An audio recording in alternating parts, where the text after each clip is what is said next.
Ito ang larawan ng isang bahay. Sa tahanang ito, may bukas pa kayang hinaharap? Ito ang larawan ng isang pamilya. Paano na ang pamilyang ito na nababalutan ng kalungkutan? Ito ang larawan ng isang lasinggerong ama. Paano na ang pamilyang ito? Masasabi mo ba na siya ay ama? Ito naman ang mga larawan ng mga batang malulungkot. Paano sila nabubuhay? Nakakakain pa ba sila ng husto? Ano ba kanina? Si Emma natapa? Ha? Talaga? Oo. Kawawa naman siya. Oo nga eh. Katawa ko naman kanina. Tunog ko.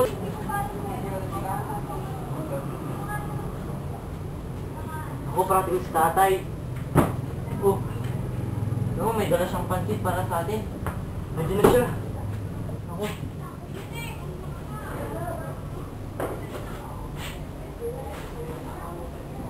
Oo mga anak, Moy! Halika na dito pagsalusaluan mo na itong pagkain na dinala ng tatay ninyo.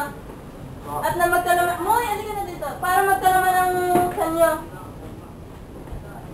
Ano siya sabi mo? Kakarapot na nga lang ito tapos paghahatian niyo pa? Ha?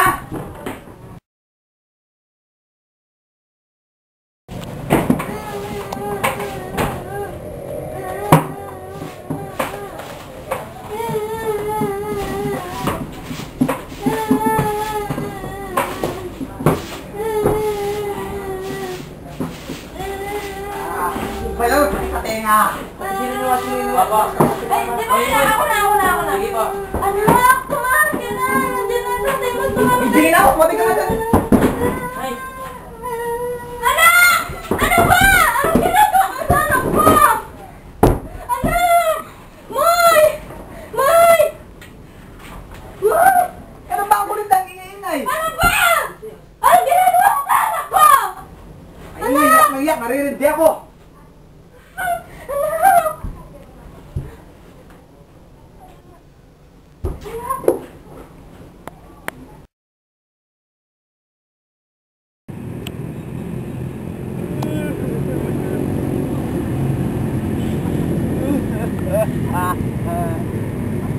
Ngayon dala-dala mo pa siya mo sana. Napakawalang kwenta kong kaba. Gawa ko ito. Hindi ko ito binusto.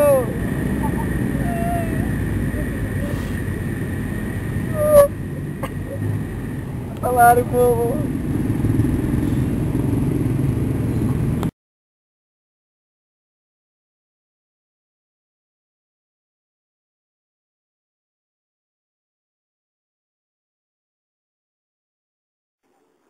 Ito ang larawan ng isang amang lasing na may hawak ng bote ng alak. Sanhi nito ang pag-uwi ng kanilang ama na lasing na nagpapaalala sa mga suntok na kanilang natatamo na siyang nagpatulo ng kanilang labi at nagpamaga dito ng ilang araw. Bunga nito ay ang pagkatakot ng mga bata. Natatakot ang mga bata sa tuwing ang kanilang ama ay uuwi ng lasing.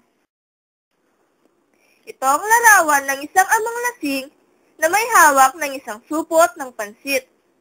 Sanhi nito ay ang pag-uwi ng ama na may dalang pansit na maaaring tumapat sa kumakalam na sikmura ng mga batang gutom.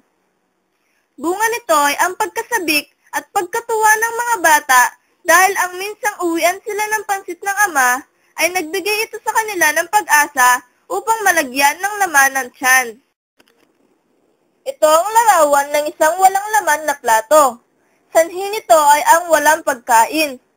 Dahil dito, nagbunga ito sa pagkagalit ng ama.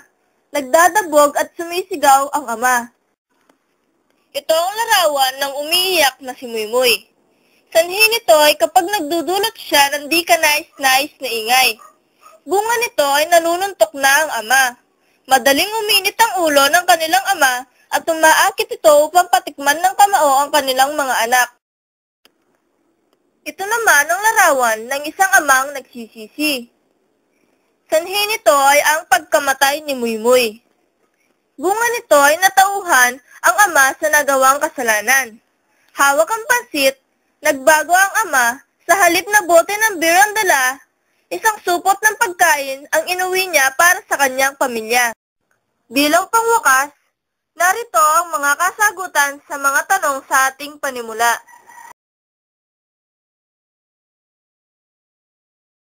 Sa mga sitwasyong katulad nito, ang kinakailangan ay ang pag-amin at pagtanggap sa nagawang kasalanan, pagsisihan ng kasalanan, at ang pagbabago para sa kapakanan ng lahat.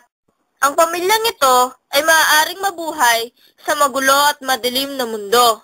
Kinakailangan ng mapagmahal at mapag-arugong mga magulang at anak.